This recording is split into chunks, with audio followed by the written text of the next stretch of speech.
Good evening. ఇది ఓకేనమ్మా? Voice ఓకేనా?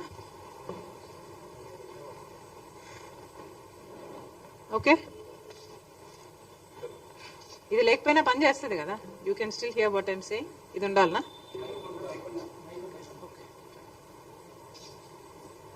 ఓకే. ఈరోజు ఆంధ్రప్రదేశ్ స్పెషాలిటీ హాస్పిటల్ అసోసియేషన్ వాళ్ళు ఒక నోట్ ఇవ్వడం జరిగింది. ఈ నోటు ప్రకారం ఆరోగ్యశ్రీ పథకాన్ని ఇక వాళ్ళు నడపలేము అని వాళ్ళ హెల్ప్లెస్నెస్ ఈ నోటు ద్వారా తెలియజేయడం జరిగింది. ఈ నోట్ ఏం చెప్తుంది అంటే, దూదికి సూదికి కూడా డబ్బులు లేవు అని వీళ్ళ ఆవేదన వ్యక్తం చేయడం జరిగింది. దీని సారాంశం ఏమిటంటే, ఇప్పటికీ వీళ్లకు అన్ని ప్రైవేట్ హాస్పిటల్స్ అన్నిటికీ కూడా కలుపుకుంటే ఇప్పటికీ వీళ్లకు చెల్లించాల్సిన బకాయిలు 3,000 కోట్ల రూపాయలు దాకా ఉంది అని, ఈ బకాయిలు చెల్లించకపోతే మేము హాస్పిటల్స్ ఎలా నడుపుకోవాలి, మాకు సూదికి దూదికి కూడా డబ్బులు లేవు, ఇన్ని నెలలు పేమెంట్స్ లో వెనక పడితే మేము లోన్స్ తెచ్చుకొని, వడ్డీలకు లోన్స్ తెచ్చుకొని, ఓవర్ డ్రాఫ్ట్లు తెచ్చుకొని ఇంతవరకు నడుపుకుంటూ వచ్చాము. ఇక మా వల్ల కాదు, మేము కూడా ప్రజలకు సేవ చేసే విషయంలో ఎంత భాగస్వామ్యం అవ్వాలి అనుకున్నా కూడా ఇక మా వల్ల కావటం లేదు అని వాళ్ళు చేతులెత్తేసి ఈరోజు మేము ఇక ఆరోగ్యశ్రీ అంటే ఇప్పుడు ఎన్టీఆర్ వైద్య సేవలు అంటున్నారు దీన్ని, మేము ఇక నడపలేము చేయలేము అని వీళ్ళు అల్టిమేటం ఇవ్వడం జరిగింది. అసలు ఆరోగ్యశ్రీ పథకం రాజశేఖర్ రెడ్డి గారి పథకం, కాంగ్రెస్ పార్టీ పథకం. రాజశేఖర్ రెడ్డి గారు ముఖ్యమంత్రిగా 5 సంవత్సరాలుంటే 5 సంవత్సరాలలో రాజశేఖర్ రెడ్డి గారు ఎన్నో అద్భుతమైన పథకాలు చేస్తే ఆరోగ్యశ్రీ అందులో ఒకటి. ఈ ఆరోగ్యశ్రీ పథకం ఆయన డాక్టర్ కాబట్టి రోగులకున్న కష్టాలు, ఆ కుటుంబాలకు ఎదురయ్యే అప్పులు బాధలు అన్ని అర్థం చేసుకున్నవాడు కాబట్టి ఆరోగ్యశ్రీ పథకం ఎంత ముఖ్యమో గ్రహించాడు కాబట్టి తన పాదయాత్రలో ప్రజలకు అప్పులు అవుతున్నాయి అంశాలలో అనారోగ్యం ఒకటని గ్రహించాడు కాబట్టి రాజశేఖర్ రెడ్డి గారు ఆరోగ్యశ్రీ పథకాన్ని ప్రవేశపెట్టడం జరిగింది. ఆరోగ్యశ్రీ పథకం ఒక మన రాష్ట్రంలోనే కాదు, ఎన్నో ఇతర రాష్ట్రాలలో కూడా ఇది అద్భుతమైన పథకము అని దీన్ని సర్టిఫై చేస్తూ ఎన్నో పక్క రాష్ట్రాలు కూడా దీన్ని కాపీ చేయడం జరిగింది. ఈరోజు మన భారతదేశంలో ఆయుష్మాన్ భారత్ అయినా, యుఎస్ లాంటి దేశాలైనా ఇలాంటి ఎన్నో ఈ ఆరోగ్యశ్రీ పథకాన్ని కాపీ చేయడం జరిగింది. అలాంటి ఆరోగ్యశ్రీ పథకం ఈరోజు ఏ స్థితిలో ఉందో, ఎంత దుస్థితి ఉందో ఒకసారి గమనించమని కోరుతున్నాం. వీళ్ళు ఈ లేఖలో చెప్పిన ప్రకారము సెప్టెంబర్ 23లో మాకు ఆఖరిన పేమెంట్స్ వచ్చాయి. సెప్టెంబర్ 23 తర్వాత మాకు పేమెంట్స్ రాలేదు. ఈ రోజుటి వరకు అప్పటి నుంచి బకాయిలు వేసుకుంటే స్పెషాలిటీ హాస్పిటల్స్ కు సంబంధించే 2,500 కోట్ల రూపాయలు ప్రభుత్వం కట్టాల్సి ఉంది. ఇక ప్రైవేట్ హాస్పిటల్స్ అన్ని కలుపుకుంటే 3,000 కోట్ల రూపాయలకు పైగానే బకాయిలున్నాయి అని అంచనా. మరి ఇంత అద్భుతమైన ఆరోగ్యశ్రీ పథకానికి జగన్మోహన్ రెడ్డి గారు రాజశేఖర్ రెడ్డి గారు కొడుకయుండి నేను వారసుని అని చెప్పుకుంటూ జగన్మోహన్ రెడ్డి గారు సెప్టెంబర్ 23 తర్వాత ఆరోగ్యశ్రీకి బిల్లులు ఎందుకు కట్టలేదు? జగన్మోహన్ రెడ్డి గారు సమాధానం చెప్పాలి. అసలు రాజశేఖర్ రెడ్డి గారికి ఈ పథకం ఎంత ఇష్టమైన పథకమో జగన్మోహన్ రెడ్డి గారికి తెలియని విషయం కాదు. ఇది మా కుటుంబానికి పర్సనల్ గా ఆరోగ్యశ్రీ ఇది డెవలప్ అవుతున్న సమయంలోనే ఇది రాజశేఖర్ రెడ్డి గారికి ఎంత ప్రియమైన పథకమో మా అందరికీ తెలిసిన విషయం. అలాంటిది జగన్మోహన్ రెడ్డి గారు సొంత కొడుకై ఉండి నేనే వారసుని అని చెప్పుకుంటున్నారు కదా. మరి అలాంటప్పుడు రాజశేఖర్ రెడ్డి గారి ఆరోగ్యశ్రీ పథకానికి మీరు బిల్లులు ఎందుకు కట్టలేదో జగన్మోహన్ రెడ్డి గారు సమాధానం చెప్పాలి. సెప్టెంబర్ లో లాస్ట్ లో 2023 సెప్టెంబర్ 3లో 23కి లాస్ట్ బిల్లు వీళ్ళకి అందిందంట. దాని తర్వాత మాకు డబ్బులు అందలేదు, మేము ఎలా నడుపుకోవాలి అని వీళ్ళు అడుగుతున్నారు. ఈ రోజుకి దాదాపు 3,000 కోట్ల రూపాయలు వీళ్లకు అప్పులున్నాయి. మరి ఇప్పుడు చంద్రబాబు గారు ముఖ్యమంత్రిగా ఉన్నారు. చంద్రబాబు గారు ఆరోగ్యశ్రీ పథకానికి డబ్బులు ఎందుకు చెల్లించటం లేదు?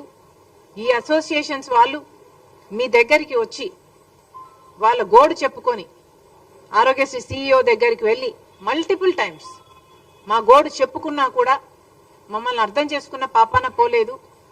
ఎన్నిసార్లు మా నివేదికలు ఇచ్చి మేము అలసిపోయాము. ఆ ప్రభుత్వానికి ఈ ప్రభుత్వానికి, రెండు ప్రభుత్వాలకి, అటు జగన్మోహన్ రెడ్డి గారి ప్రభుత్వానికి ఇటు చంద్రబాబు గారి ప్రభుత్వానికి ఇక మేము మా వల్ల కాదు అని వాళ్ళు ఈరోజు అల్టిమేటం ఇవ్వడం జరిగింది. మరి చంద్రబాబు గారిని అడుగుతున్నాం, ఇప్పటికి 2 నెలలు అయింది. మీరు స్వేరింగ్ ఇన్ చేశారు, ముఖ్యమంత్రి అయ్యారు, కూటమి ప్రభుత్వం. మీకు తెలుసు రాష్ట్రానికి ఉన్న ఇబ్బందులన్నీ మీకు తెలుసు. అయినా రాష్ట్ర భవిష్యత్తు నాది బాధ్యత అని మీరు భుజాన వేసుకొని కూటమి ప్రభుత్వం నేను చేయగలను, నాకు 40 ఏళ్ల ఎక్స్పీరియన్స్ ఉంది అని మీరు చెప్పి అధికారంలోకి వచ్చారు.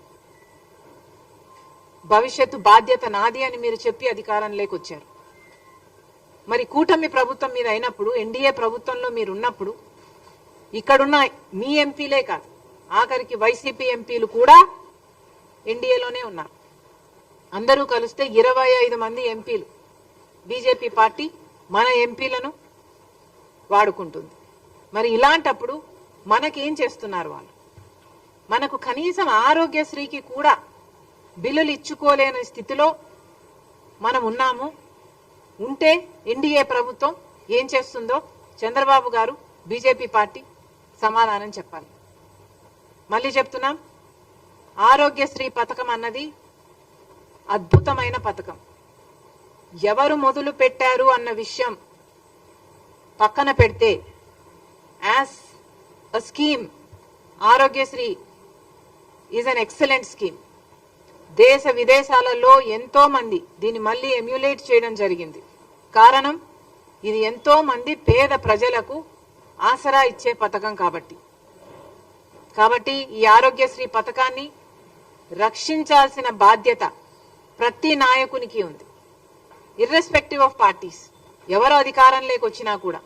నాకైతే ఆశ్చర్యంగా ఉంది, జగన్మోహన్ రెడ్డి గారు సెప్టెంబర్లో బిల్లులు చెల్లించారు, ఆ తర్వాత ఆరోగ్యశ్రీకి బిల్లులే చెల్లించలేదు అని. అసలు ఆరోగ్యశ్రీకే కాదు, ఫీజు రీయింబర్స్మెంట్ కూడా బకాయిలున్నాయి. అసలు జగన్మోహన్ రెడ్డి గారు, రాజశేఖర్ రెడ్డి గారు తలపెట్టిన జలయజ్ఞంకు కూడా 54 ప్రాజెక్టులు రాజశేఖర్ రెడ్డి గారు తలపెడితే 12 ప్రాజెక్టులు రాజశేఖర్ రెడ్డి గారు పూర్తి చేస్తే 42 ప్రాజెక్టులు మిగిలిపోయిన ప్రాజెక్టులను నేను 6 నెలల్లో పూర్తి చేస్తాను అని చెప్పిన జగన్మోహన్ రెడ్డి గారు, నేనే వారసుని అని చెప్పుకుంటున్న జగన్మోహన్ రెడ్డి గారు, మరి రాజశేఖర్ రెడ్డి గారి జలయజ్ఞం ప్రాజెక్టులు మీరు ఎందుకు పూర్తి చేయలేదు? మీరు సమాధానం చెప్పాల్సిన అవసరం ఉంది. మీరు రాజశేఖర్ రెడ్డి గారికి ఇంత ప్రియమైన ఆరోగ్యశ్రీ పథకానికి కూడా బిల్లులు చెల్లించలేదు. జగన్మోహన్ రెడ్డి గారి విషయం పక్కన పెడితే ఇప్పుడు చంద్రబాబు గారు ముఖ్యమంత్రిగా ఉన్నారు. Irrespective of parties, this is an excellent scheme. Chandrababu గారికి ఆరోగ్యశ్రీని రక్షించాల్సిన బాధ్యత ఎంతైనా ఉంది. ఆరోగ్యశ్రీ మన ప్రజలకు ఎంతో పనికొచ్చే పథకం. కాబట్టి చంద్రబాబు గారు వెంటనే జోక్యం చేసుకోవాలి. మళ్ళీ చెప్తున్నాం, ఎన్డీఏకి మన అందరు ఎంపీలు 25 మంది ఎంపీలు పార్టీలకు అతీతంగా మొత్తం అందరూ ఊడిగలు చేస్తున్నారు బీజేపీ పార్టీకి. మరి అలాంటప్పుడు కనీసం ఆరోగ్యశ్రీని కూడా బతికించుకోలేకపోతే మరి ఇంతమంది ఎంపీలు బీజేపీకి ఇచ్చి ఏమి లాభం? చంద్రబాబు గారు ఎలాగైనా చేసి ఏం చేస్తారో తెలియదు. రాష్ట్రం ఈ బడ్జెట్ నుంచి ఇస్తారో కేంద్రం నుంచి తెస్తారో ఏమి చేస్తారో ప్రజలకు అనవసరము. కానీ ఆరోగ్యశ్రీని బతికించాలని కాంగ్రెస్ పార్టీ డిమాండ్ చేస్తుంది. ఇప్పటికీ వీళ్ళకి ఈ అసోసియేషన్ కే 2500 కోట్ల రూపాయలు బకాయిలు ఉన్నారంట. ఇది కాకుండా మిగతా ప్రైవేట్ హాస్పిటల్ అన్ని కలుపుకుంటే ఇంకొక 500 కోట్లైనా ఉంటుంది అని అంచనా. ఆ 3000 కోట్లను చంద్రబాబు గారు ఏ పద్ధతిలో తీరుస్తారు, ఎప్పుడు తీరుస్తారు? వీళ్ళని పిలిపించండి, మాట్లాడండి, వీళ్లకు భరోసా కల్పించండి. కనీసం 15-20% ఇప్పుడు వెంటనే రిలీజ్ చేయండి. మిగతాది ఏ ఫేజెస్ లో రిలీజ్ చేస్తారో వాళ్ళకు భరోసా కల్పించండి. ఈ ప్లాన్ మొత్తం డ్రాఫ్ట్ అవుట్ చేయండి. ఈ నెలంతా మీరు టైం తీసుకోండి, దీని మీద వర్కౌట్ చేయండి. కానీ ఈ నెల దాటిన తర్వాత కూడా ఇదే పరిస్థితి ఉంటే కాంగ్రెస్ పార్టీ ఎక్కడికక్కడ ఆందోళనలు చేస్తాం, ధర్నాలు చేస్తాం. ఆరోగ్యశ్రీని బతికించుకునే ప్రయత్నం, ఆ కొట్లాట కాంగ్రెస్ పార్టీ తప్పకుండా చేస్తుందని చంద్రబాబు గారిని హెచ్చరిస్తున్నాం. తర్వాత చంద్రబాబు గారి బాబు ష్యూరిటీ భవిష్యత్ గ్యారంటీ, ఇది చంద్రబాబు గారి సూపర్ 6. ఈ సూపర్ 6 లో భాగంగా చంద్రబాబు గారు కొన్ని వాగ్దానాలు ఇచ్చారు. వీటిల్లో స్కూల్కి వెళ్లే ప్రతి బిడ్డకు 15,000 ఇస్తామని, ప్రతి రైతుకి 20,000 ఇస్తామని, ప్రతి మహిళకు 18,000 ఇస్తామని, ఇలాంటివి ఎన్నో చేశారు. అఫ్ కోర్స్ ఆయన అధికారంలోకి వచ్చి 2 నెలలు మాత్రమే అయింది కాబట్టి ఇవన్నీ అమలు చేయాలి అని మేము కోరుతున్నాము. ఇంకా ప్రాబబ్లీ డిమాండ్ చేసే స్టేజ్కు రాలేదు ఇది. కానీ గత ప్రభుత్వం అమ్మఒడిని జూన్ జూలై ప్రాంతంలో ఇచ్చేవాళ్ళు. వాళ్ళు ఇచ్చిన అమ్మఒడిని వాళ్ళు తల్లికి ఎంతమంది బిడ్డలున్నా 15,000 ఇచ్చేవాళ్ళు.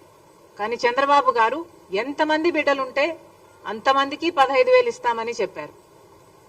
మరి ఇప్పటి వరకు చంద్రబాబు గారు ఈ పథకం మీద ఏ క్లారిటీ ఇవ్వలేదు.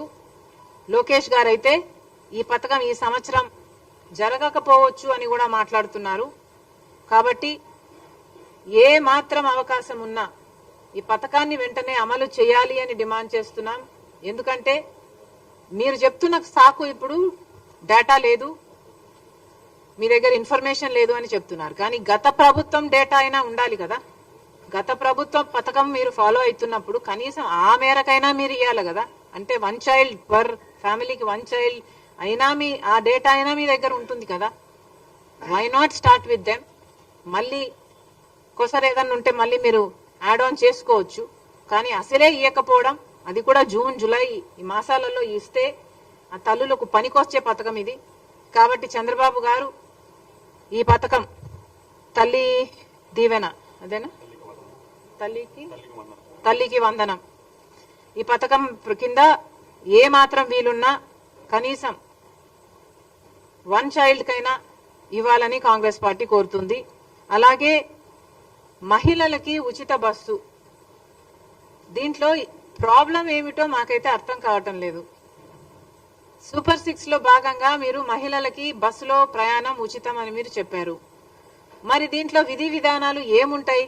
మహిళలు అన్నాక మహిళలే కదా. ఒక మహిళ బస్సు ఎక్కితే 0 టికెట్ ఇవ్వాలి, ఫ్రీ టికెట్ ఇవ్వాలి. It's as simple as that.